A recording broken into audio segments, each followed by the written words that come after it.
Alright YouTube, it's time for Occult Literature video number 96 on Everybody's Astrology, Magnus Jensen's work.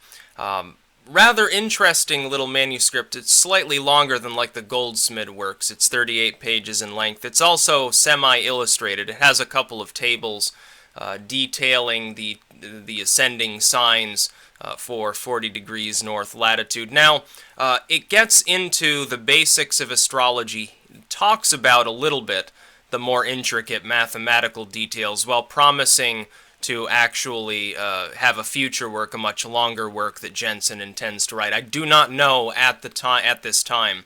If he did, I will search for it. I'm going to try to research a little bit more. If there is such a work, I'll probably edit that in the future as well. It'll be more in-depth, perhaps, for people who are more into the more hardcore aspects of astrology. Most people, they focus on, well, what do the 12 signs mean? What's their compatibility? What does it mean about basic aspects of your life? And really, a lot of the astrological lore from the period speaks of the same thing. It's the 12 signs, the basic stuff. The more intricate systems go into what are the metals of the signs or of the different, for instance, the sun, the moon, Mercury, Mars, and so forth. What diseases they may cause, what herbs they represent. You get some of that. I'm editing a work right now that actually speaks a little bit more in detail. It's about twice as long about some of these things. Now, as always, link in the description to where you can purchase my edition of this work off of Amazon. Second link to my books blog. I've got several other astrological works there. As well as numerous other categories of material. Plenty of oracle sort of fortune-telling works, divination in general, spell books, both black magic and white magic, and things that are kind of in the middle, folk magic. It's all there, a little bit of Kabbalah and so forth. Now, Magnus Jensen's work here, I will say in full disclosure, because I am not a significant fan of astrology, because I don't make use of anything less simplistic than the 12 signs and some of their more varied meanings in some of these works, especially the older works, not so much the new fluffy stuff that's been released in the last 100 years. Because of that, I don't even really know quite what ascending signs and all of these tabulations mean. If you know anything about astrology, you can probably make use of them. If you're watching this video, chances are you have at least some interest in astrology. Maybe you're studying it actively. Well, there you go.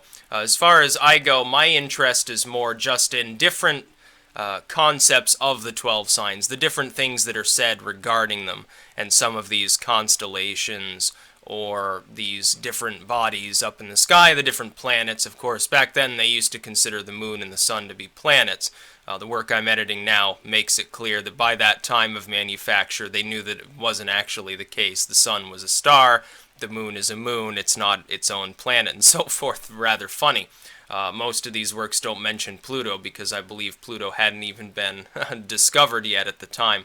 Again, very, very funny to actually think of these things. Jensen's work, though, is relatively in-depth. It goes into some degree of detail for the 12 signs itself.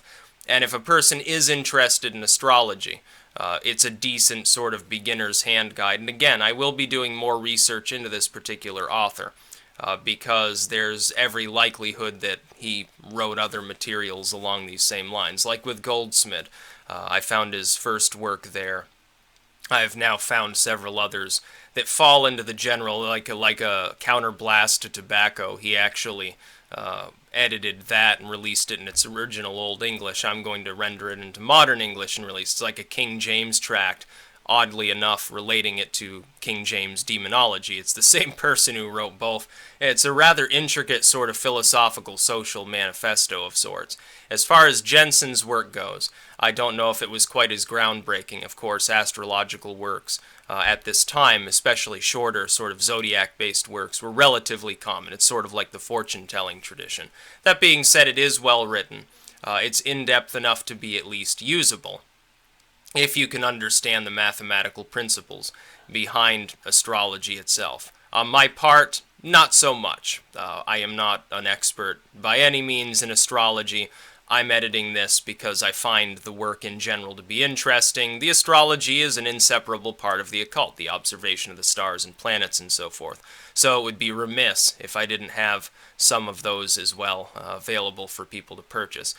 So again, link in the description to where you can purchase my edition of this work off of Amazon. Not a facsimile, never will be. None of my works are facsimiles, none of the editions. Whether I've authored them or just edited them doesn't make any difference. Other people charge you twice as much for a cheaply scanned facsimile copy with improper trim and nothing else added. It's actually very, very funny. Some of these people would probably make like 5 figures a month just releasing nothing but facsimiles of out-of-copyright books. Yeah, probably kind of a get-rich-quick scheme, so to speak, but really, really dishonest. I prefer to hand edit and hold the cost down so people can find them more accessibly, and so that they're useful. You know, something with all of the mistakes of the original isn't quite so useful when photocopied after all. Second link to my books blog. Again, there's a whole catalog of different materials there for you to peruse. That's about all. Peace out.